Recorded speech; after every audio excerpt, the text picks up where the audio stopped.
everyone, my name is Cal, and today we are finally back with another episode of danganronpa lapse. Yeah, I had to take a bit of a break from last episode because that was emotional. It got emotional, and I had to sit there for a while because holy shit. I was not okay. It actually took me a few days to edit the video, so the time I uploaded it was not the same day I recorded it. I think it's been about a week now, and I've sat on it for a while, and I decided that I really liked the characters in that trial. Like, it wasn't like overly complicated or anything, and like I love overly complicated cases. Like, I find it fun, but I think it didn't need to be complicated, and after like sitting on it, I realized that like having only like 10 characters was actually a really smart choice because it really made them like prioritize quality over quantity, and I just loved the characterization of everybody in that trial. Holy shit, it really like a lot of the characters that you'd expect to be like, oh, they'd react this way or that they'd react that way, really set it apart. And I think that was really cool. Like Missy, for example, love her to death. I think I love her even more after that trial. Is that even though she is the ultimate tactician and she seems like really logical and straightforward and she's like only cares about the fact, she is the one who's like, I don't want to believe this even after the confession. And I thought that was like really cool. And I think it's really good of her character because although she is like a tactician, ultimately she does it for the good of the people. And I think I love it, and I love Lyle's characterization especially. Like, I think it really made me like actually like his character, and that I change my mind on people all the time. But it sort of just made me realize like, holy shit, the way he acted like towards the end of the trial when Art was revealed to be the culprit was just.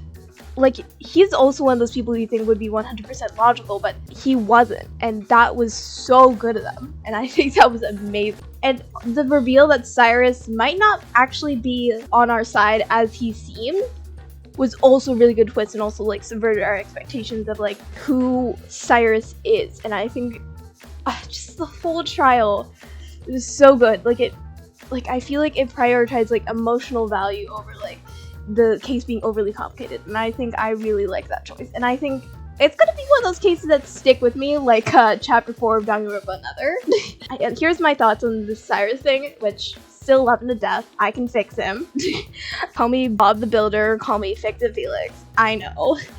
I'm basically what I think is that it might be like a Chiaki thing where it's like, since Zero is evil, Zero tries to put that sort of blame on Cyrus so that we don't like trust him or anything, even though he's helping us. Or it could be like a Maki situation where it's like he's hiding his real ultimate talent because it would make us distrust him. Or Zero could actually what's really interesting to me is where Zero is trying to gain from all this and where he stands in all this. Obviously we're gonna think that like Zero's evil, and like obviously he's not on our side, right? But I don't know, there seems to be something going on here. I'm really liking this game so far. That was basically just my ramble about this game because I'm really, really enjoying it. If you stuck with me through this rant, thank you so much. I think I'm gonna get started now, and I think hopefully I'll be fine now that I've taken a break from danganronpa Lapse for a few days. A deep, pulsing darkness filled every crevice and fold, bleeding through razor-thin cracks, drifting unevenly between a nauseating black sea and a stifling, destitute vacuum. Obscurity murmured and bubbled beneath the heavy, velvety pall. Competing vibrations through the void pounded and shook the air with stiff, rich chord. The staccato hum echoed, threatening to break the ellipsing shadow. Echo. Echo. Echo? Echo! Ah! Another new person's room. Okay, it's not Forte's, it's not my room.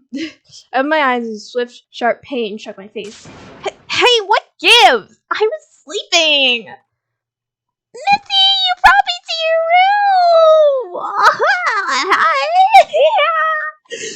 Oh my god! Hi! I was just gushing about you earlier. Hi, hello. It makes me so happy to see you again.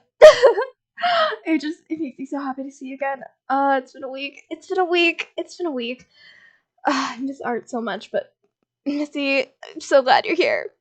Please don't die. Please don't die. Missy was standing over me, her hand poised in a way that suggested she was the one who had firmly wakened me up. I'm sorry, Echo, but I had to wake you up. I shook you, but you didn't react, so I blinked several times as I rubbed my left cheek, my vision adjusting to the surroundings. It seems I was in either Missy or Ashley's personal room. I sat up in bed to see Ashley sitting at the foot of the bed just in front of me. Missy was on my left in a spare chair.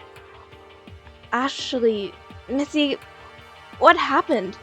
Well, for starters, it's 9:15 p.m. You seem to have passed out after the trial earlier this morning. Ashley and I were concerned, so we've been monitoring you to make sure you were safe. However, I was worried. You stopped breathing in your sleep. I stopped breathing? I can't have you leaving us so shortly after we lost our other two friends. I hope that your newfound title of Ultimate Memory does not begin to fail you so soon. Ultimate Memory. Oh yeah! Even the broadcaster, the announcer, called Echo the Ultimate Memory. It's really cool. Ah! Yeah! Go Echo! Finally, they get a like the cool title thing too. Yeah! I'm so happy for you, Echo. Oh my god, it's so great. Oh my god, I love that. It's right.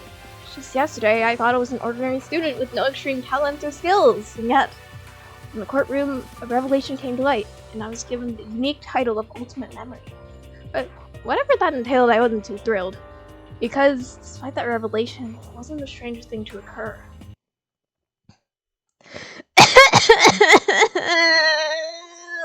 listen to me. Oh, stop it.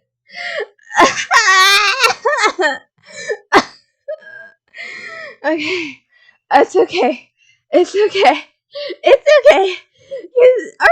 Aren't Pandora alive? Art and Pandora definitely alive. They're alive. What are you talking about? Game, you're dumb. I think you're wrong, Game. The game is actually wrong. I bit back my words in tears about Pandora and Art. The truth was hard to swallow.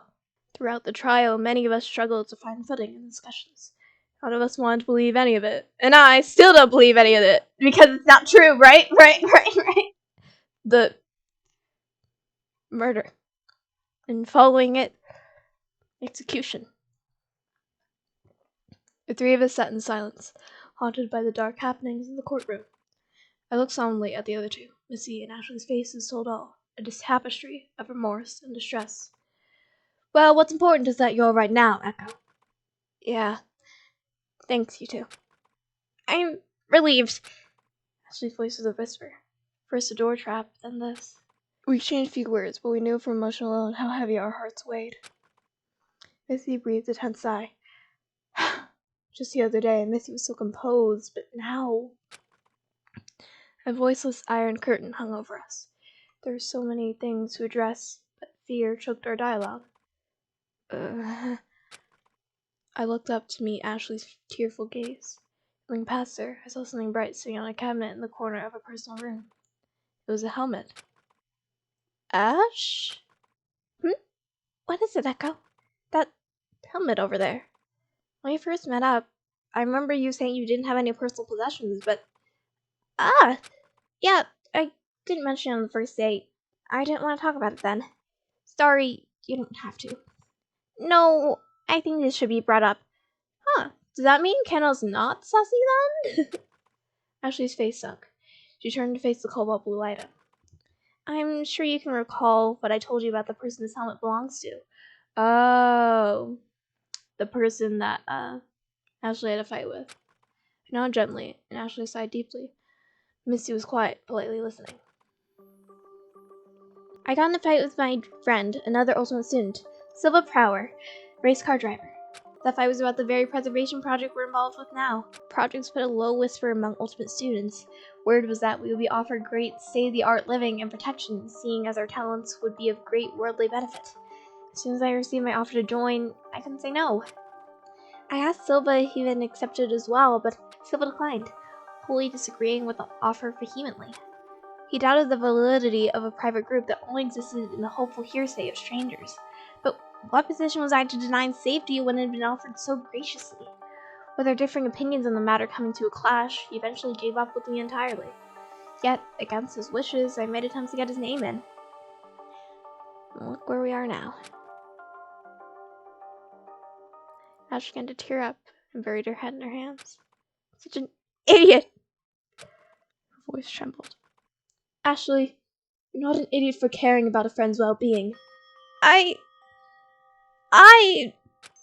was foolish for thinking the killing game would go away if I removed Echo from being involved in my troubles. Being involved with ultimate students only leads to ultimate levels of trouble, but I was wrong for thinking I could shoulder tragedy on my own. Yeah, you were. But I'm glad you're owning up to your mistakes, Ashley. Ashley looked at me with pleading eyes. They were filled with sorrow and regret. I'm sorry, Echo. I realize now that it's more important than ever that we stick together. She grasped my hand firmly, but her own hands were shaking from fear. It was only natural. I felt a tear fall from my face onto the back of Ashley's hand. Oh. Missy's voice slipped in. Why don't we get something from the dining hall to unwind? Everyone seems rather tense, and I think taking a beat could help us distress. Huh? How could you think of getting a snack at a time like this? Echo! Don't be mean to my fucking wife. She's trying to be nice. I heard my voice cry in desperation. And Dora and Art's lives were just taken away. I'm sorry, but I don't think we're sound of mind right now. Right, we shouldn't waste time doing nothing. And what would you suggest we do? Yeah, we need to eat, Echo. We can eat first. We need to have the strength to investigate and, try to find a way out. If we don't have that, then, we can't do anything. We need to escape. Missy, you're the ultimate tactician. I'm begging you. Yeah, okay. She is the ultimate tactician, but, if she hasn't found a way out by now, there probably isn't one, so far. Come up with something. Anything! Any sort of plan to get us out of here! What's the point of ultimate talents if we can't do anything with them? What the fuck, Echo? That's so fucking rude! She obviously can't do anything! If she could, she would have done so by now! She looks away, attempting to hide her reaction. I realized what I just said. Yeah, you fucking better have! I love you, Echo, but Jesus. I'm sorry, I went too far. Yeah, you did. Echo, it's fine. No, it's not, Missy! You know it's not fine! However, Missy's words betrayed her emotion. She must have felt tense after everything as well, but she tried to retain her composure nonetheless. I let out a deep sigh. I'm sorry for losing my temper. You're right. It's not good to help clear my head. Missy expressed unease, but she said nothing. Rather, she slowly got up and offered a hand for me. She helped me get out of bed, and we quietly made our way to the dining hall. The halls were eerily quiet, as if even sound were draped underneath the shadow of the evening light.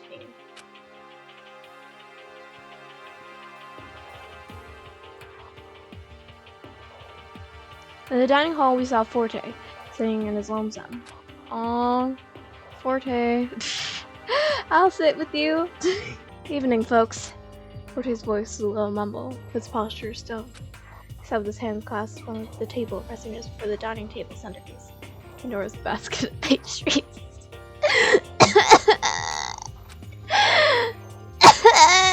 Shut up! Missy's idea to get a snack was quickly dashed when met with the memento Pandora. My stomach was twisted. Are you alright, Forte? Obviously not! We're two of our friends just died. His was plainly painted on his face. No one was of sound mind after what we just witnessed. Even though he didn't answer outright. The question alone gave him a bit of comfort. Indeed, it will be quite a while for me yet to come to terms proper, but... Forte! Why? I'm going through grief right now, and you're gonna make me say fucking French words? Forte, please. Forte, please. I love you, please. Don't. I really hope no French people watch my videos. Please. Toujours en hace apenas una chute. Echo, you and me, buddy, we're in the same boat right now. Always rise after a fall. Always rise? That's kind of... rise and grind? Pain exists so we can grow and learn from it. Oh, yeah. I feel this. I understand that. I feel the same way about pain. What we do with this feeling of misfortune is what will motivate us to move forward. We learn from tragedy and grow forward. It's really all we can do. I must imagine art was deserted. Regardless, his generous fixings, being driven into a companionless corner like that would make anyone miserable.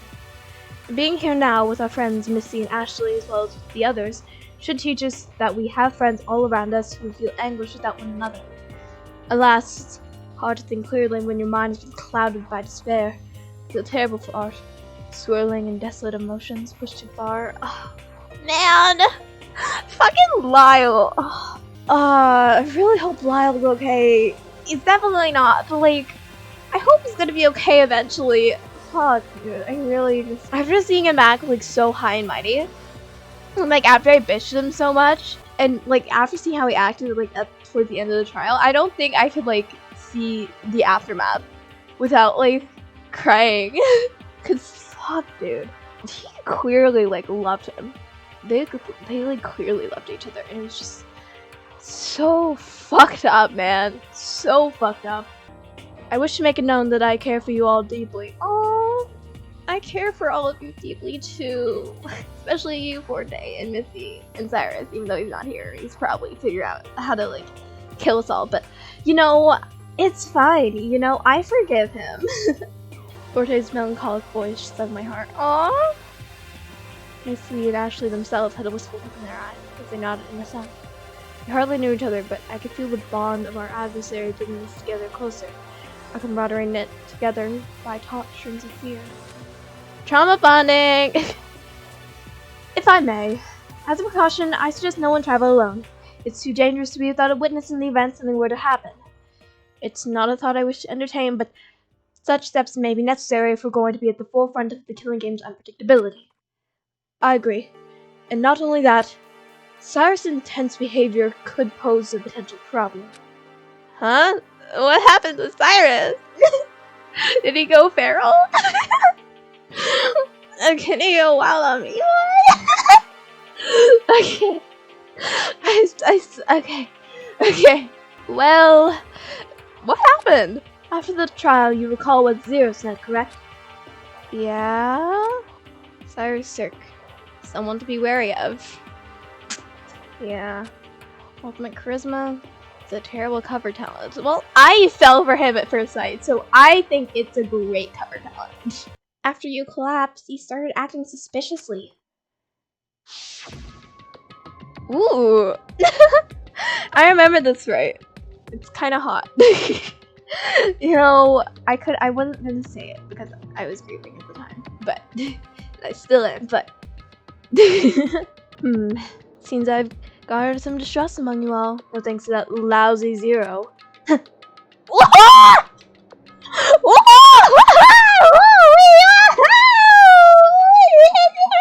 Hello?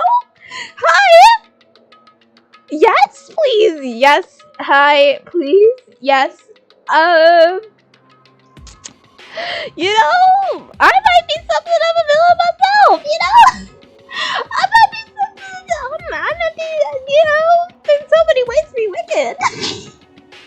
You know? Ooh, yeah. Whoa. Hi. Okay. My heart?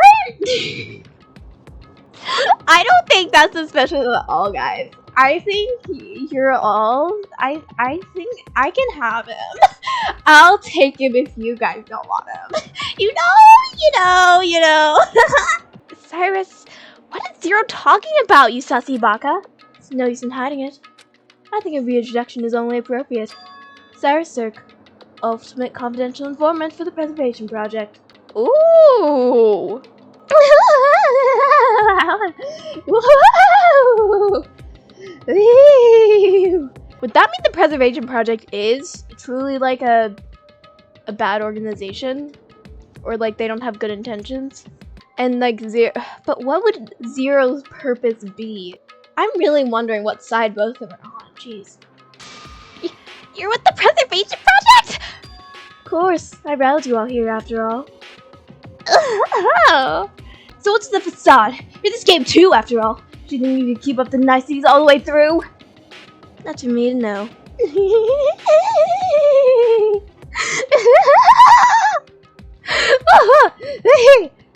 My heart. Stop it. Be still, my heart. Please. Is he the actual antagonist? I'd be okay with that. I'd be 100% okay with that, I think. I think I'd be like 200% okay with that, actually. That's for me to know. And all you need to know is this. Stop making hot sprites. Stop making sexy sprites, please. Stop it. And all you need to know is this. You're all doomed from the moment you set foot here. I know that like this is supposed to be scary and threatening, but like I'm just like I'm not listening. I can fix him. I think I can fix him. Get me a hammer and a shovel, baby. I can fix him up in no time. I know for a fact. Nothing you do will save you from this game. Nothing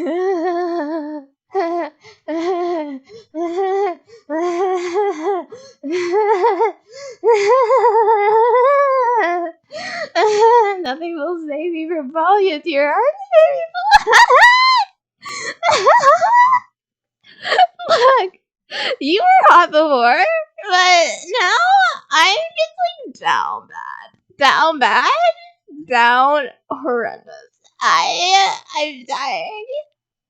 I love you so much. You and your little evil sprites. Oh, you're so cute and adorable.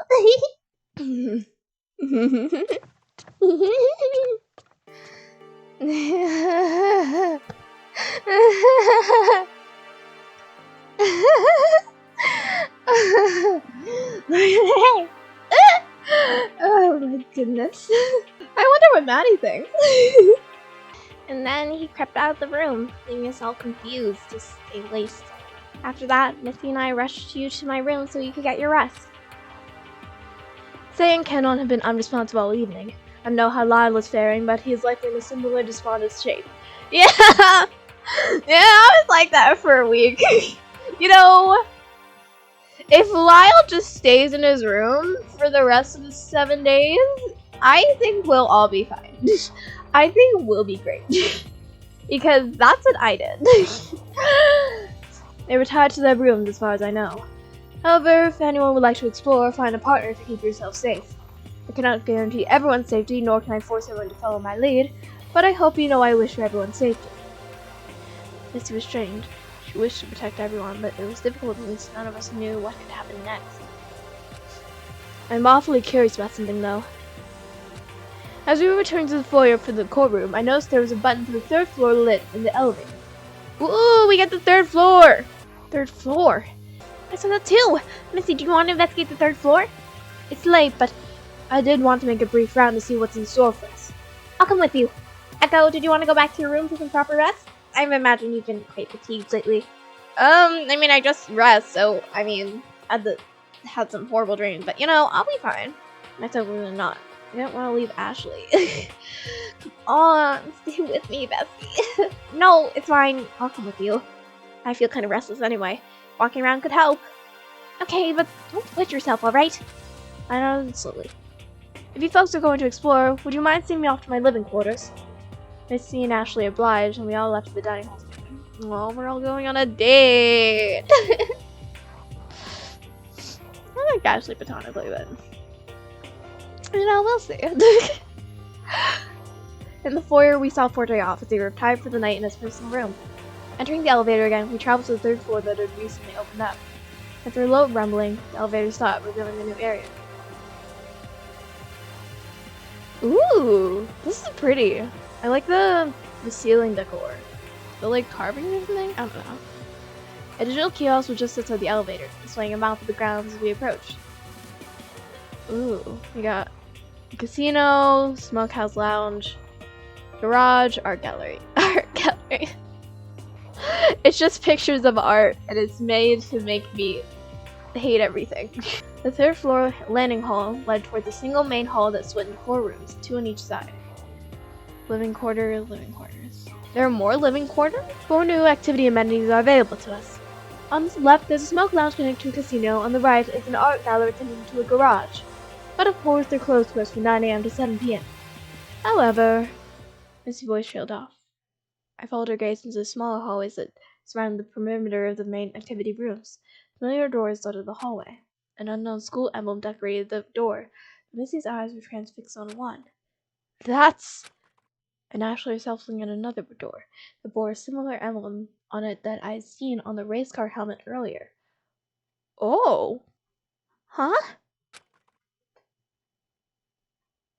Oh. Is this like for another group? Was this meant for another group? There's another full set of personal rooms on the 3rd floor. Missy and Ashley looked at each other in astonishment. They slowly ran to their respective doors, but before they could do anything.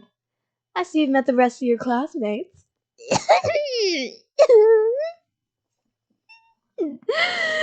Here we have. It's flat, disembodied voice and a chill on my spine, and not for the reason you might think. The two of them swung around to see Cyrus in the dark corner of the hallway. Cyrus continued, disregarding Missy and Ashley's grim faces. It's too late.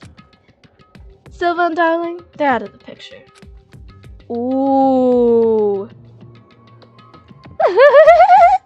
I know you're evil, and I know this is probably not good for me, but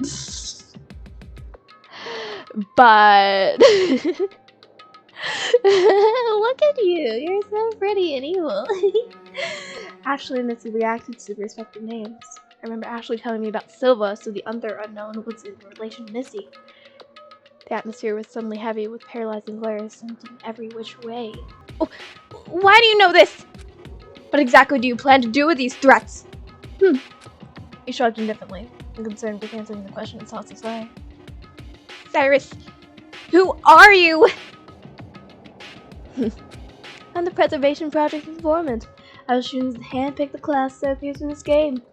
His leering eyes pierced the very air between us. At Echo Pine. They're different. I was mobilized at the sudden mention of my name. I didn't even know I was breathing. The 3 stood as stalemate, a palpable dread radiating from their deadlock eyes. Please, stop your facade! Facade? You all heard during the trial. The Cyrus you knew before wasn't the real me. You blew my cover, so I'm here, in full form. And that's okay with me. I accept you for whoever you are. You know, I like this side of you too. I like your fuckboy persona, but I also like, sometimes don't you want to be evil? Cyrus let his threat linger. The astringent potential for disaster amassed a lead weight at the bottom of my stomach. Missy and Ashley closed in on either side of me, bracing themselves against his possible machinations. I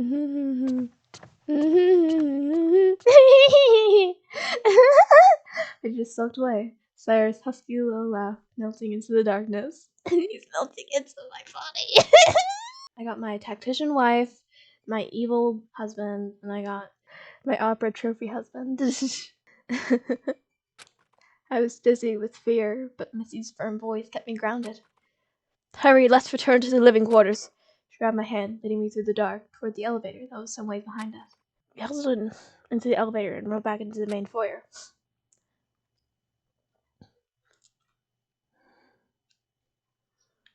Back in the foyer, soft light from the chandelier glittered, delicately lighting the main hall. There, we crossed paths with Canon, who was isolated in the foyer, once again. Oh, Canon.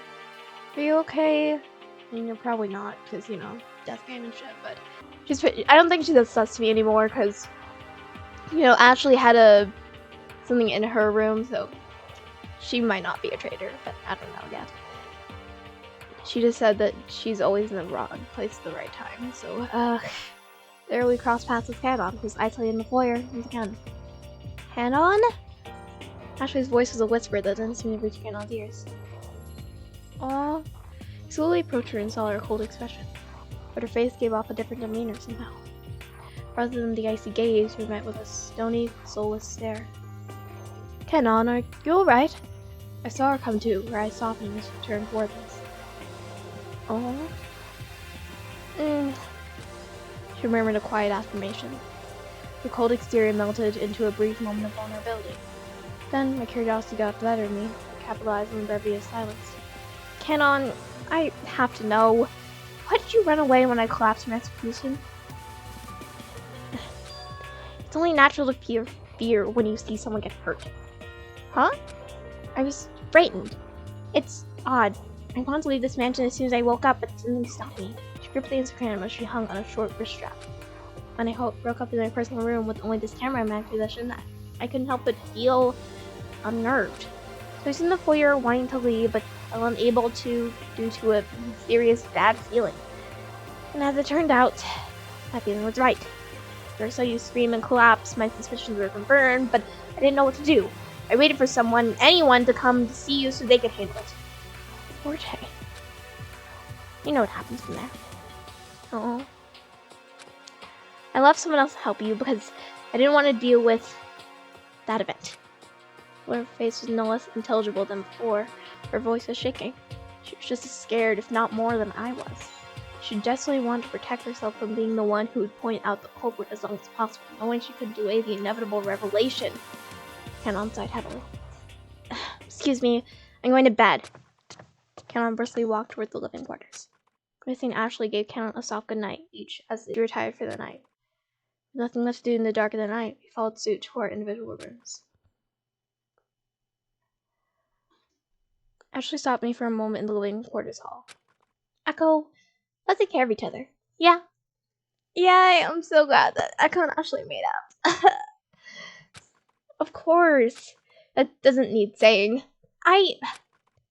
Ashley mumbled something, but cut herself off.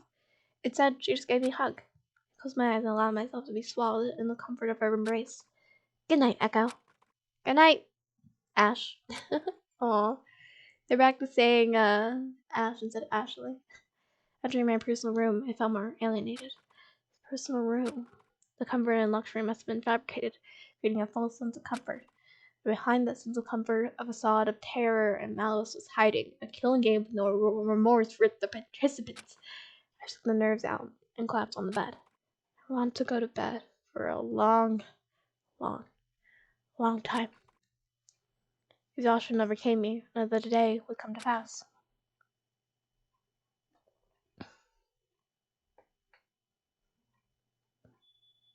Day 4. Okay. I have this, horrible feeling that... Chapter 2. Every fire is a lesson learned. Ooh. Glad it's not in French, though. I have this horrible feeling that Ashley's gonna die this chapter. What is this gonna die? Either Missy or Ashley. I really don't want to be Missy, though. She gives me Survivor vibes, so I don't... So... But I could be wrong. It's not, as certain of a feeling as Pandora, you know. Knockety knockety, bitch. I opened my eyes to the sound of knocking. Pardon me, but good morning. It's Missy Vesper, outside for Echo. I looked at the time, 7:29. Good morning, Missy. I'll be right out. Take your time. Aw. She's so kind. Accommodating, just, I love her so much. I stopped the alarm before it rang and made myself presentable. I stepped out of my personal room to greet Missy. I noticed she was clutching a small item folded in a paw. Before I could ask about it, she started through the halls and I followed alongside her. What's going on? I'm gathering students for a personal announcement. I'll elaborate when we arrive in the foyer. She raised a small item, indicating it was going to be the subject of our meeting. You're the last student I approached. Those who won't be present do not answer when I knock. However, When I approached Sace, she replied through the door that she wasn't going to move at all. She said, if she was going to die, it would happen regardless of what she did. What? What? It was a shockingly fatalistic thing to say, but I wasn't going to force her out. That girl. Say worries me. Yeah. Say doesn't deserve this. She's literally done nothing wrong. She just wants to, like, tinker with watches and just, like, live life. Can we just, like, why can't we just have, like, left her alone? Why can't we just have left her alone? Come on, Cyrus. I love you, but come on. Do you think she'll do something dangerous? I'm sorry, I meant that I worry for her well-being. I don't wish to be too demanding in any case she may be offended or take it the wrong way, but... Mrs. Sai, she's upset that she couldn't do anything to help Say. I'm sure Say appreciates the sentiment. We just do what we can, right? I apologize. You're absolutely correct. This is expression E that we finally arrived in the main foyer. In the foyer, I saw the small group of students busy gathering. The group was composed of Forte, Canon, Ashley, Missy, and myself. Damn. Our group is so small now. I mean, it was small before, but just like anyone missing now is like, it feels like such a big loss. Who are we missing? We're missing Say, Cyrus, Lyle. Yeah. So Lyle, Cyrus, and Say couldn't make it. Echo and reading my fucking mind. There we go. I'm not surprised Cyrus is absent given his behavior last night. His sexy little weird little behavior that's definitely not hot at all. Regardless of what Cal thinks, she's fucking psycho as well. And Lyle should be a person of concern as well since he was so distraught from the conclusion we came to. Discovering Art was the culprit behind Pandora's death. Art just wanted to protect us. It's not his fault Pandora had an incredibly suspicious note. I don't imagine seeing her with a note helped, what with his head being so full of distress. The note is fairly damning. I would never have thought she would be in possession of such an oddity. But despite that, I feel she had good intentions behind it. She specifically pulled me aside the night before to ask if I knew anything about the contents. That doesn't seem like something a mole would do, right? We pondered the source of the note, but we couldn't presume much about it without the strange item in our hands. Our morning was already off to a rocky start. That brings me to what I've gathered you all here for. Missy at the floor, taking place facing the elevator at the centerpiece table, while the rest of us encircled the opposite side. Please do not be alarmed when I show you this. She placed a small cloth-wrapped item she had been carrying on the wooden table. Missy got a gun? It was a revolver with a note. Missy, what's the meaning of this? I told Echo before, but I'll reiterate for the rest of you as well. I had planned to contribute my skills to the preservation project prior to the events of arriving here. However, upon arrival in my personal room, I found this revolver. Read the note tied to the handle. Ken looked over it and carefully read from afar. As a student interested in working with the preservation project, one must attempt their hand in a single round of reverse Russian roulette. What? What? Like 5 bullets in it instead of 1? Like Kamida style? Jesus Christ. We believe every ultimate student, should they be destined to live and change the world, will surpass the incredible game of chance no matter the odds. That's fucked up. Fuck you. Reverse Russian roulette? A game of unbelievable chance. 5 out of 6 chambers in the gun are occupied with a bullet. The player is to spin the chamber. While the chamber in, place the gun barrel against their own head, pull the trigger, and hope to survive. Without the knowledge of whether or not a bullet will be fired, your life is in the hands of fate. Huh? That's absurd! What are the possible odds of someone surviving that? The odds are far too high to take a chance on. One would have to be inconceivably fortunate. You didn't play, right? Who would dare risk such a gamble if they were not certain they would survive? Missy's jaw clenched. Did she really not play the round? Indeed, I am showing my hand because I want to suspend my disbelief. I sincerely want to trust you all. So I hope you can trust me as well after I've revealed this wretched thing. I wish for you to believe that no danger is to be contributed from me, as I have no intention to harm any of you. She carefully folded the cloth back over the revolver.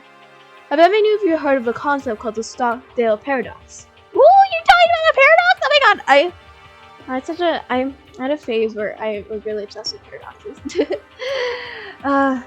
Tell me. It was all because of your escape. Let me tell you. I can't say that I have. Ultimately, it's a philosophy of duality. Named after a vice presidential candidate, the Stockdale paradox is a concept in which one must never lose faith that they will prevail in the end, while still confronting the cruel facts of their reality. Yeah, that's a very danganronpa-esque paradox. It's a paradox of the self. An individual has to be able to balance the horrors of reality with the optimism of success to truly be able to overcome the worst of situations. Yeah, I do. I like that. It's a very hard thing to do, though. It's a very thin line. This mindset, the acknowledgement of two opposing sides, is paramount in achieving one's goals. One must get so hopeful they go under gravity of their grave surroundings. In our case, we must be balanced in the hope that we will escape with the clutches of this place against the despair of ultimate death within the walls. 4 of us are petrified. Hope? Despair? Hope? Despair? Are we the danganronpa game? It was hard to process. Thank you for placing trust in us, Missy. We will not let you down. Kenna remained silent, but not in agreement at Forte's statement. Thanks, Missy.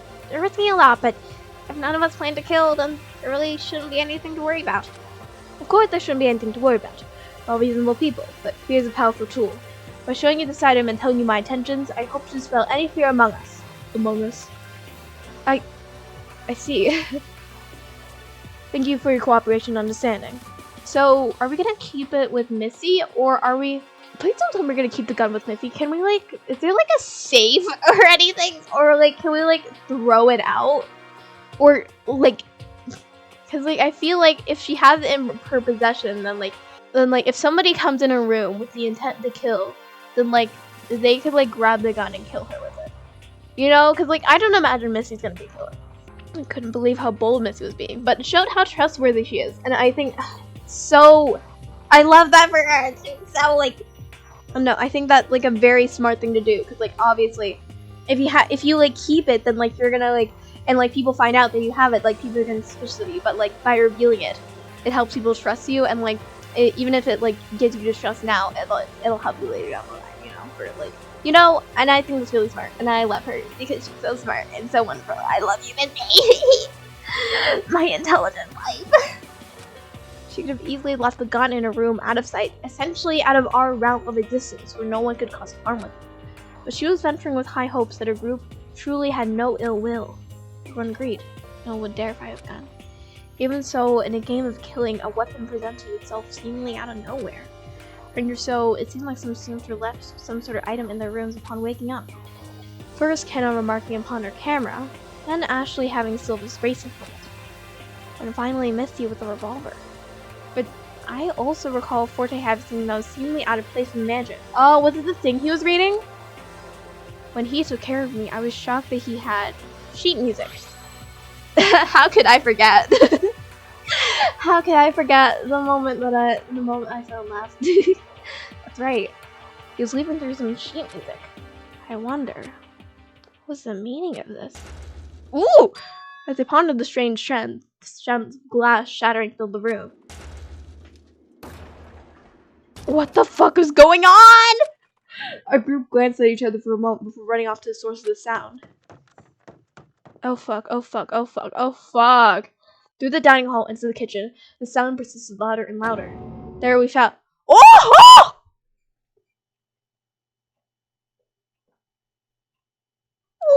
Lyle! Oh my god. Oh, he's grieving. Oh, jeez. There we found Lyle and the kitchen itself in a state of array. Broken glass and battered metal littered the floor as Lyle clutched a metal pipe, aiming for the oven. Oh, fuck. That's so fucking sad. Stop it. No. Lyle, what on earth are you doing? Have you lost your mind? Obviously. What does it look like I'm doing? I'm testing the rules.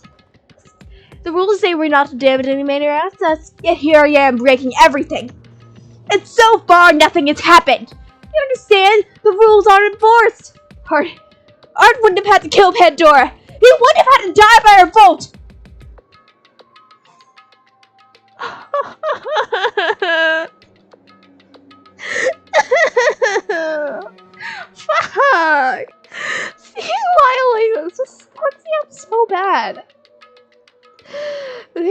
They love each other so much, man. He knew that by doing this, he would risk his own life. Oh, God, he did it knowing that he probably could have died along with it. Dude, that's fucked up. That's so fucked up. Oh my God. The circumstances of a game. Rules are placed to create restriction, and yet there are no arbitrator or custodian or mastermind here to punish us for breaking the rules. So why should we be following the rules in the first place?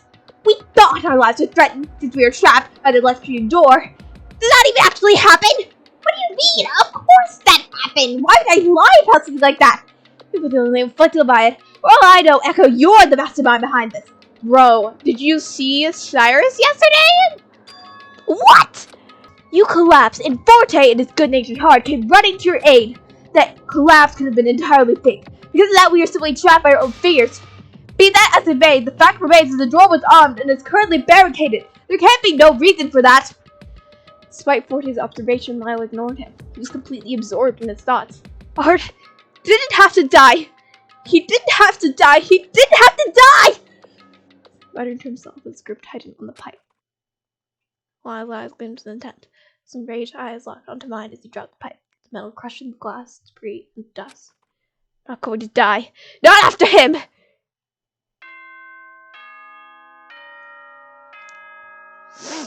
I can't do this, man. I can't do this.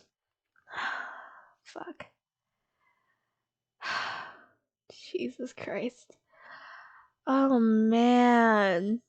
Yeah, so guys, I think I'm gonna end it here for now. Thank you guys so much for watching, and if you enjoyed, don't forget to like, comment, and subscribe, and hopefully I'll see you guys next time. Bye!